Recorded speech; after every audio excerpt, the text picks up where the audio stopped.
乌军撕开俄红军村防线，正在持续向前推进。扎波罗热方向，乌军特战队也干了一票大的。然而克宫这边，俄军士兵宁愿坐牢，也不愿意上前线。前线战况不好看，后院还频频失火，库尔斯克等地接连被炸。斯洛伐克总统更是公开表示，要增加对乌克兰的弹药供应。而在另一边的中东，巴基斯坦把军队开进了沙特，更是有消息透露，此前美以对伊朗的作战中，沙特和阿联酋早就参与了打击。俄军士兵为什么争相坐牢？巴基斯坦的动作又会给中东带来什么影响？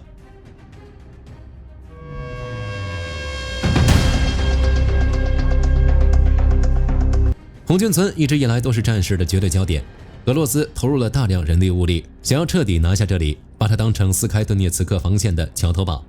但是乌军在这里的反击从来都没停过，仅仅是抵御乌军，几乎就花了俄军的全部精力，以至于俄军在这个方向再也没能实现任何实质性的推进。现在乌军的南方发言人布拉楚克新发布了一篇声明，乌军在红军村方向彻底撕开了俄军的防线，在部分地段甚至继续往前推了3公里。这个数字听起来不多，但是我们要注意，这里是顿涅茨克的主要战场，每前进100米可能都要进行数十次交火，牺牲不知道多少人命。这里的战场堪称绞肉机，而且俄军在红军村方向还集中了超过10万兵力。顶着这样的人海，乌军能取得3公里的纵深穿透，已经算是相当不错的战果。就现在的战况来看，莫斯科在顿涅茨克的整盘棋已经打成了被动填坑的消耗战，放弃也不行，不放弃又打不下去，只能卡在这里。在这种情况下，红军村的防线一旦被撕开，想要再补上就难了。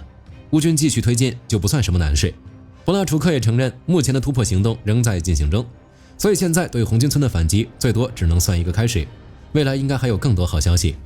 同样的反击还在科斯坦丁尼夫卡、利曼和米尔诺赫拉德附近同时展开，一连串的成功反击使得俄军在奥列克桑德里夫卡和胡利亚波勒轴线上的推进陷入了严重困境。而在扎波罗热方向，乌军特种部队阿尔坦也干了一票大的，在城市作战中把俄军从斯捷普诺希尔斯克市赶了出去，关键地点全部落入乌克兰控制。这个城市的重要性打开地图就一目了然。斯捷普诺希尔斯克距离扎波罗热仅30公里，刚好卡在南北走向的1105公路正中间。这条公路是扎波罗热的交通命脉，谁控制了这条路，谁就掌握了扎波罗热南北方向的主动权。在过去1年多，俄军在这里反复进行渗透，就是想拿下斯捷普诺希尔斯克，继而把扎波罗热纳入炮火覆盖范围。现在这条路被乌军收回去了，俄军从南面逼近扎波罗热的企图被直接掐断，等于说在斯捷普诺希尔斯克方向，俄军已经没有任何机会能够威胁扎波罗热了。现在的乌军正在逐步搜查，不排除俄军还会尝试反扑，但是残存的那些俄军就是一个个孤岛，结局只会像库皮扬斯克的俄军一样被彻底清剿。库尔斯克方向同样没有消停，乌军成功拿掉了库尔斯克乔特金诺定居点附近的一处俄军指挥观察哨。此前普京大手一挥，撤换了比尔格罗德和布良斯克的州长，虽然主要是因为贪腐，但也有防守不利的原因。如果乌军持续对库尔斯克进行打击，我们或许可以猜一猜库尔斯克的州长还能在这个位置上撑多久。地面突破之外，乌军最引以为傲的空中打击同样取得了不小的战果。这一次乌军的无人机瞄准了卢克石油尼热戈罗德炼油厂，它位于恰诺夫克罗德州科斯托沃，是全俄罗斯最大的炼油企业之一，年加工能力高达约1700万吨原油，产品线涵盖了汽油、柴油和航空燃料，其中相当一部分直接供应俄军。袭击后工厂燃起大火，损失还在持续评估中，但有一点可以确定，这座巨型炼油设施的生产节奏已经被打断了。亚罗斯拉夫尔州也是目标，亚罗斯拉夫尔炼油厂是整个俄罗斯排名第4的炼油重镇，年处理约1500万吨原油。乌军这一次要打的是亚罗斯拉夫尔3油泵站，油泵站是将成品油从炼油厂推向全国和前线运输网络的重要节点，打掉这个地方，俄罗斯的能源运输压力就要继续增大。据目击者反映，他们在炼油厂附近听到了一系列剧烈爆炸，而亚罗斯拉夫尔通往莫斯科方向的公路也因此被封锁，说明这次的损失应该也不算少。前线被突破，后方在挨炸，但克宫现在最头疼的应该还是那些士兵。为什么会有士兵宁愿蹲监狱也不愿意上前线？根据媒体梅杜莎的报道，俄军内部正在上演一场格外荒诞的戏码，许多士兵因为不愿意继续作战，所以做了逃兵，即便被抓到之后，可能要面临5到15年的监禁，俄罗斯也止不住这股逃兵潮。这其实是很正常的，不正常的是这些逃兵接下来的行为。他们在逃跑后会主动找军事调查人员自首，抢着写认罪材料，就为了一个目的，被法院判进监狱，再别被送回前线。一些士兵甚至专门请了律师来说服调查人员对自己发起刑事诉讼，只不过这招不是每次都管用。他们的这些操作足以证明，对俄军士兵来说，前线对性命的威胁远远压倒了法律制裁的威慑力。这一切的根源全拜普京2022年那份动员令所赐，他让所有俄罗斯军人的合同都变成了无限期，说好的服役期作废了，参军和被判了无期徒刑一样。在这道法令下，军人只有3条活路能合法离开军队：年满65岁被医疗委员会认定彻底不适宜服役，或者被法院判决入狱。前2条对于大部分来说等于痴人说梦。说什么65岁，俄罗斯难道真的打算要把这场仗打几10年吗？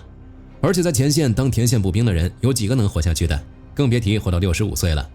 再说医疗豁免，俄军连拄着拐杖的伤员都往回送，指望他们开一张正式退役声明，简直是难于登天。所以第3条进监狱居然成了唯一一个看得见摸得着的逃生方向。更魔幻的是，这波逃兵求刑潮竟然催生出了一个全新的法律服务市场。俄罗斯冒出一批专门帮逃兵争取坐牢的律师，这些律师在俄罗斯军事司法系统中摸出了一整套操作指南。他们特意寻找那些结案率惨不忍睹的军事调查部门，因为那里的调查员存在相当的业绩压力，为了刷绩效冲 KPI， 反而更愿意处理这些逃兵事件，然后把逃兵一路送进法庭和监狱。换句话说，逃兵想坐牢，律师想赚钱，调查员想刷结案率，3方一拍即合，就这样展开了合作。不过即便如此，这种交易的成功率也仅有可怜的2成。据专家们估算，10个想方设法求刑的逃兵里，只有2个能如愿以偿，获得真正的监禁，剩下的8个都会被宪兵从临时拘留点里拖出来，重新扔回前线突击队。甚至在绝大多数情况下，就算刑事调查启动，指挥官也能直接把当事人带回前线，然后调查员就给出理由，被告正在参与特别军事行动，案子就这样被暂停了。至于那些临时拘留点，本质上就是俄军体系里一块无法无天的灰色地带。这些营地分布在俄罗斯各地，被关在里面的士兵没有明确的法律地位，可以被无限期拘留，直到被强制或半强制的重新编入突击部队。曾经在科迈罗沃就曾爆出过这样的营地，里面关着的都是一些伤员和逃兵。最严重的时候，一间10平米的小黑屋里塞了30个人，每天只允许上1次厕所，然后在俄军需要的时候像货物一样被送往前线。数据更能说明问题。由于从2025年年底起，俄罗斯当局就在法院网站上大幅删除涉及逃兵、失踪以及阵亡士兵的案件档案，所以无法准确统计对应的士兵人数。不过，俄战马里乌波尔军事登记处的一份内部记录被泄露，仅在2026年4月这1个月里，光马里乌波尔一个城市就有185名俄军士兵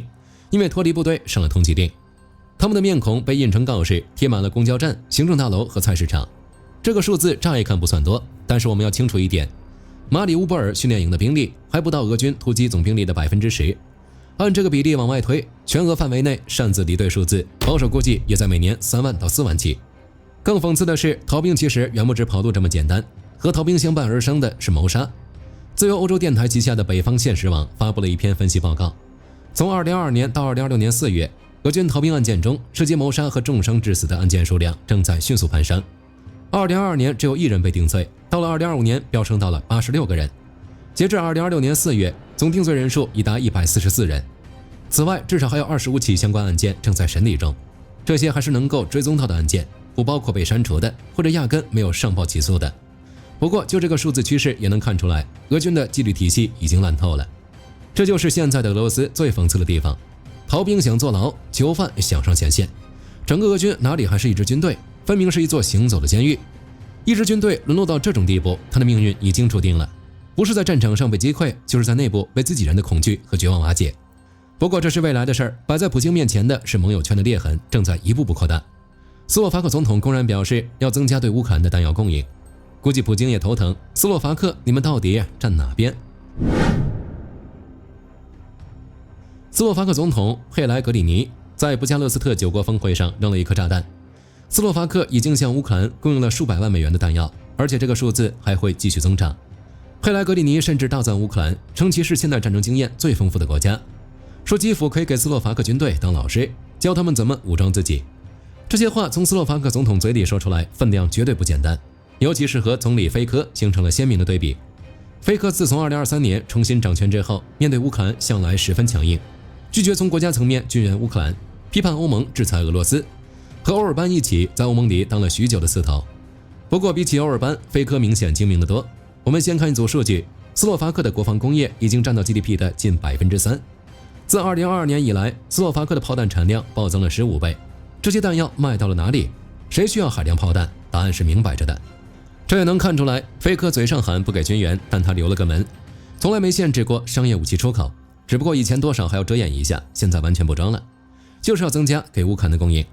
关键的转折点在于欧尔班的下台，斯洛伐克高度依赖欧盟资金，到2027年能分到将近190亿欧元。没有了欧尔班在前面挡枪，菲科再硬扛下去，只会让自己的国家被欧盟晾在一边。而且欧尔班的下场摆在前面，谁还敢跟着跳坑？所以他的态度必须做出转变。于是就有了后面的事情，菲科公开表示要支持乌克兰加入欧盟，还可以向乌克兰分享斯洛伐克入盟的经验。这边跟乌克兰接触着，扭头斯洛伐克又干了一件大事，跟俄罗斯逐渐脱钩。长久以来，斯洛伐克的天然气供应都高度依赖莫斯科，也是俄罗斯天然气在欧盟最后几个大客户之一。克宫就是靠着天然气捏住了斯洛伐克的命脉。然而欧盟在4月的时候通过了第20轮对俄制裁，其中明确要求成员国分阶段终止俄罗斯天然气进口，截止日期是2027年11月1日。而在这一轮博弈中，斯洛伐克选择了紧跟欧盟的决策步伐。副总理塔拉巴在接受采访时宣布了一个重磅消息，他们正在与阿塞拜疆谈判，预计要签订一份至少10年的长期天然气供应合同。其实早在2024年，阿塞拜疆国家石油公司就已经通过短期试点合同向斯洛伐克供气了，再到如今的10年合同，这说明斯洛伐克其实早就在计划怎么一步步甩掉俄罗斯。这一系列操作也能让我们看到斯洛伐克的策略，他们未必会绝对支持乌克兰，但是他们绝对不会再像以前那样为了俄罗斯和欧盟对着干。这种转变对普京来说本身就是致命一刀，因为普京拿他们毫无办法。与此同时，吉尔吉斯斯坦也有了新动作，司法部一口气暂停了50家本地注册公司的运营，原因是这些公司涉足了高制裁风险的交易。这是吉尔吉斯斯坦有史以来第一次动手清理本国帮俄罗斯规避制裁的企业。他们还搞了一个新的跨部门机制，由经济部和商务部联合编制名单，识别那些在对外经贸里高风险恶意操作的实体。官方声明甚至毫不掩饰地表示，这套机制就是在为欧洲伙伴的利益服务。吉尔吉斯斯坦这一番动作也不是自己心血来潮搞的，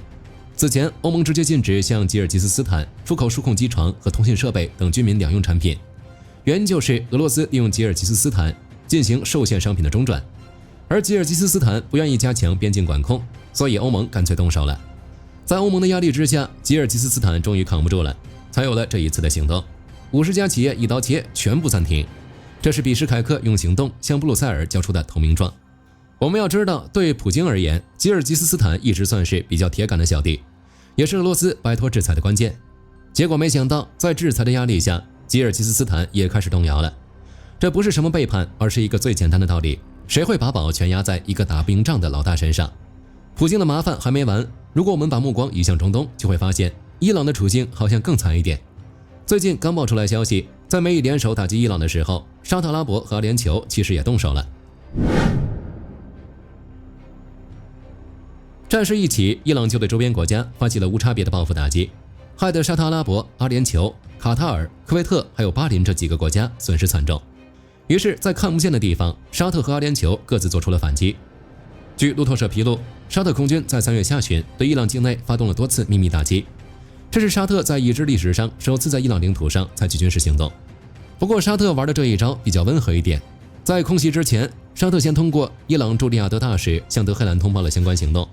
随后是密集的外交沟通，双方最后达成了一个非正式的降级协议，目的是防止局势失控，维护共同利益。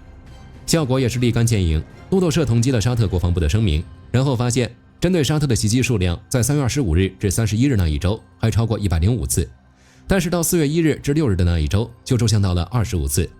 而在停火前几天，射向沙特的飞行物来源也更多是伊拉克境内的亲伊朗武装，而非伊朗本土。